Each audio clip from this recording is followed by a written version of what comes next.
السلام عليكم ومرحبا بكم معايا في قناتكم شي هو الدنيا ام لوجين. كنتمنى تكونوا في احسن الاحوال يا ربي وانتم كتشاهدوا هذا الفيديو. اليوم ان شاء الله غادي نحضر معكم السردين بدون قلي بطريقه صحيه. كيجي بنين بزاف وتتبقى معاه واحد لاصوص اللي بنينه بزاف. اول حاجه غادي ناخذ السردين الكميه اللي بغيتو على حسب عدد الافراد وغادي نقيوها. غادي نزيدو ليه شي شويه د الملحه والحامض وكذلك الزعتر ونخليوه يترقد فيه باش يشرب هذيك المليحه. من بعد غادي ناخذ واحد البصيله غادي نقطعوها مربعات صغار، نزيدو المعدنوس هو اللي غادي نقطعوه رقيق. غادي ناخذ خل التفاح، الا ما عندكمش خل التفاح يمكن ديروا الحامض اولا الخل الابيض. نديرو شويه د الملحه غير باش غادي تملح لينا غير هاد الشرموله هادي.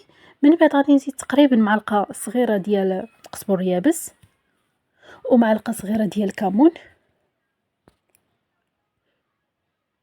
هاد الشرموله هذه كتجي بنينه بهاد الطريقه وكذلك حتى الحوت يجي رائع بزاف.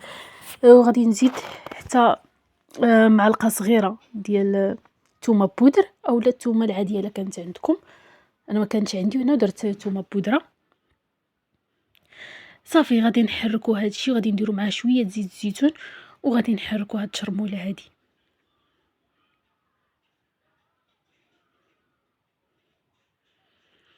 من بعد غادي نجيب السردين اللي نقيته مزيان من الشوك ديالو حيت ليه حتى دوك الشويكات اللي تيكونوا في الظهر.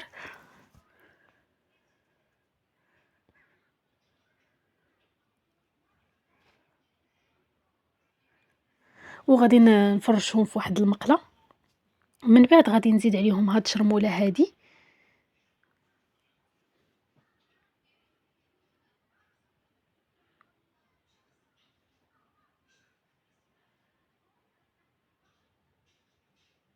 بنفس الطريقه حتى غادي نسالي هاد الكميه هذه كامله اللي عندي.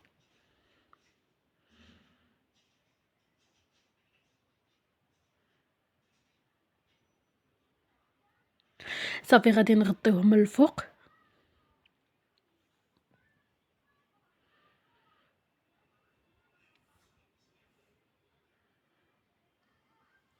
دابا غادي نزيد عليه شويه ديال زيت الزيتون وغادي ندير فوق بوطه، البوطه اللي تكون مهيله ومغطي من الفوق.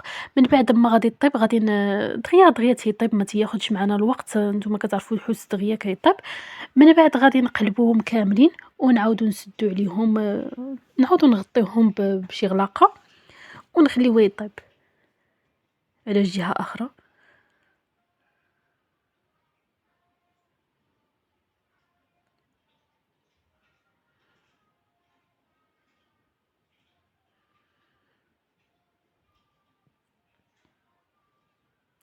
غير صدقوني بهاد الطريقه هادي كيجي بنين بزاف.